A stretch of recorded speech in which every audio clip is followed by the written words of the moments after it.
Seja muito bem-vindo ao Civilização dos Símbolos.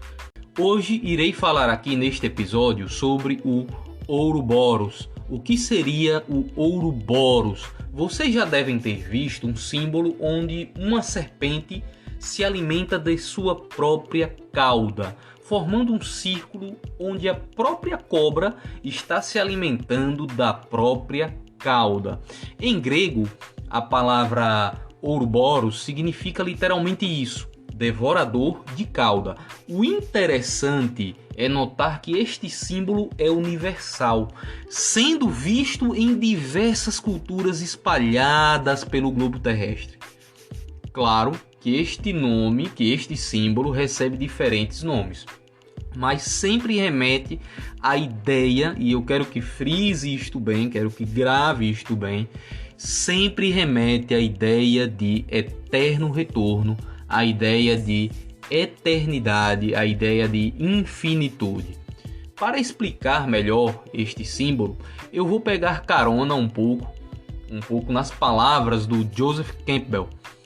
O que significaria, porque ele fala o que vai significar a serpente, o que a serpente remete. Vamos pensar no que é a serpente. Já que o símbolo é uma cobra que come a própria cauda, então devemos pensar o que simboliza este animal.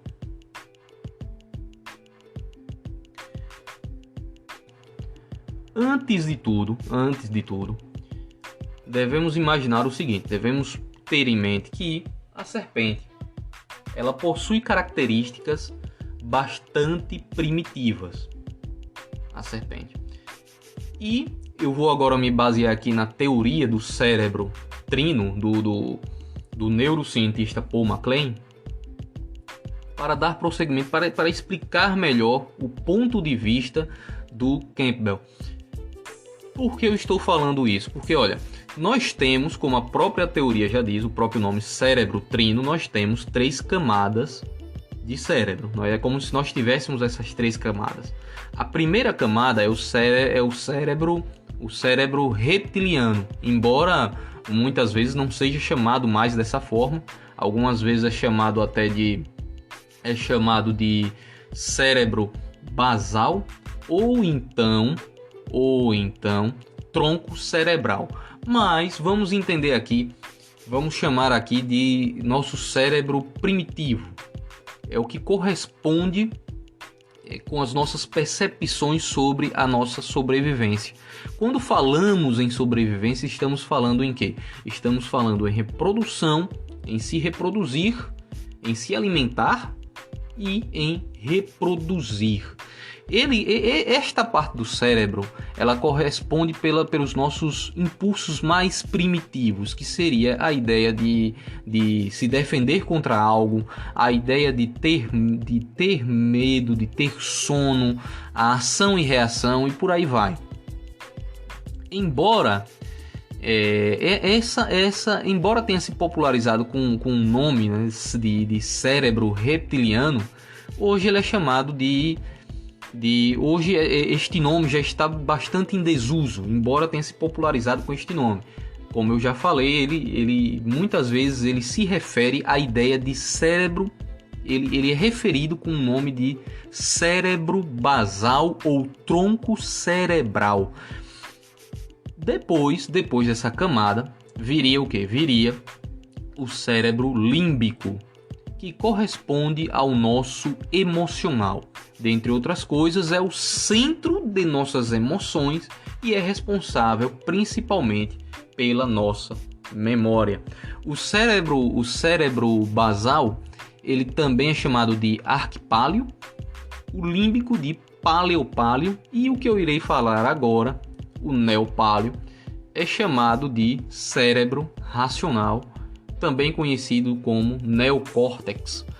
E este é aí que onde surgem os pensamentos, o planejamento, as ideias. É o pensamento, em resumo, é o nosso pensamento abstrato em geral e a nossa capacidade criativa. Mas o que eu quero o que eu quero que frise aqui, o que eu quero que você grave muito bem aqui. O que eu quero que você grave muito bem aqui é o seguinte: a serpente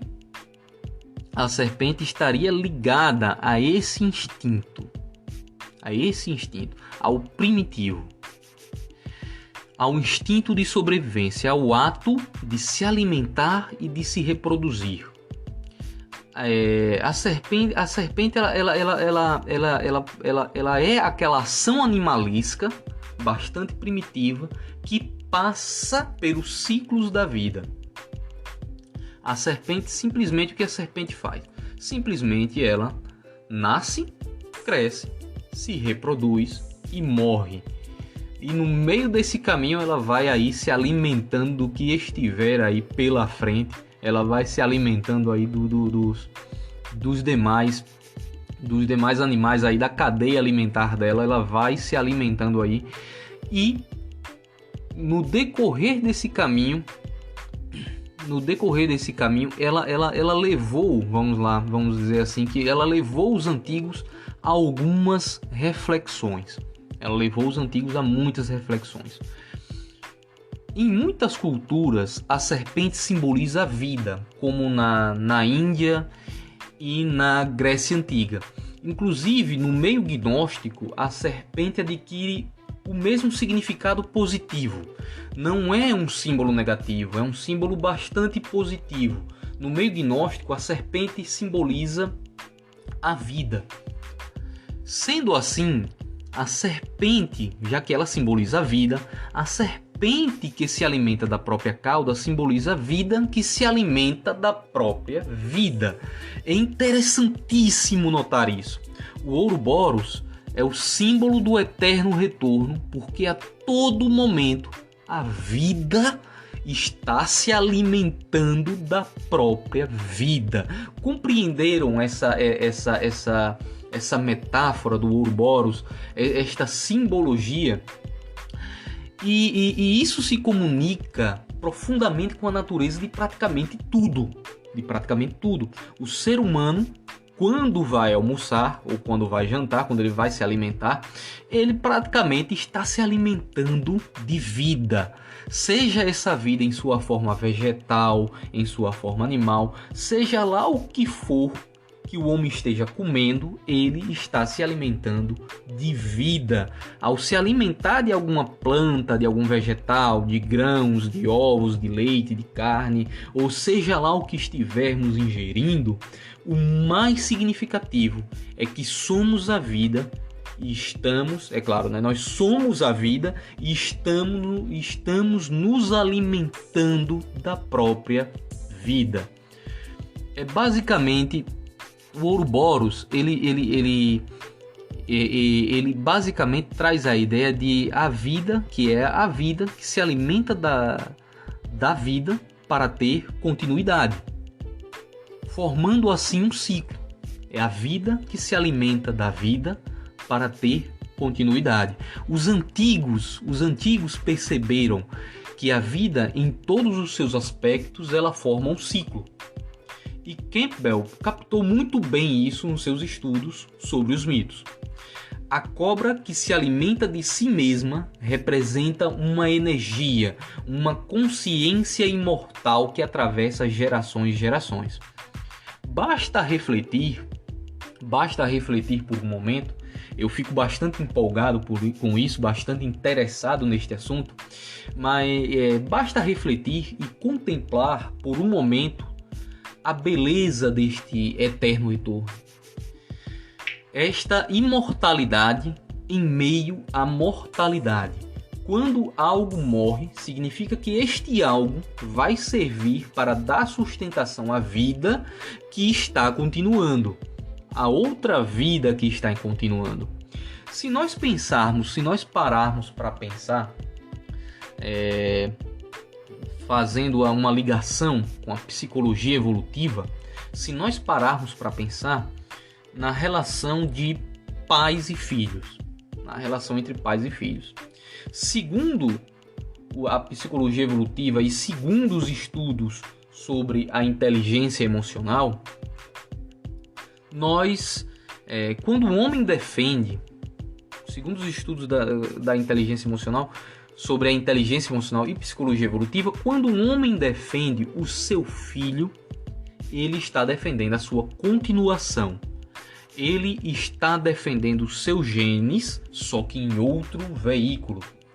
Isso é muito interessante. O ciclo da vida, isso é muito interessante. O ciclo da vida aí continua. O ciclo da vida aí continua.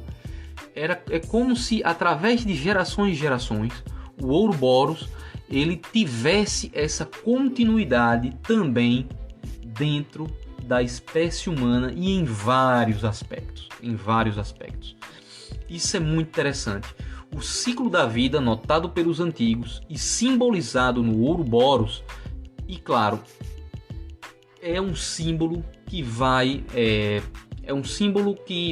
o ciclo da vida notado pelos antigos e simbolizado no Ouroboros, ele explica, ele fascina, e a partir dele nós podemos tirar inúmeras ideias, várias e várias inferências, várias e várias ideias. O que eu acho mais encantador aqui é simplesmente por meio de um símbolo se explicar tanta coisa. E se você parar para refletir sobre este símbolo, você vai tirar muitas e muitas conclusões, muitas e muitas ideias. E é interessante, é fascinante como os antigos eles notaram todos os ciclos. Este ciclo, eles notaram que a vida se alimenta da própria vida e eles criaram este símbolo que se comunica profundamente com o homem contemporâneo, se comunica profundamente com o homem do nosso tempo e vai continuar se comunicando. E com certeza é um símbolo que vai continuar encantando os amantes do conhecimento e da sabedoria. Eu vou ficando por aqui, espero que tenham gostado. Obrigado, um forte abraço para você e até a próxima.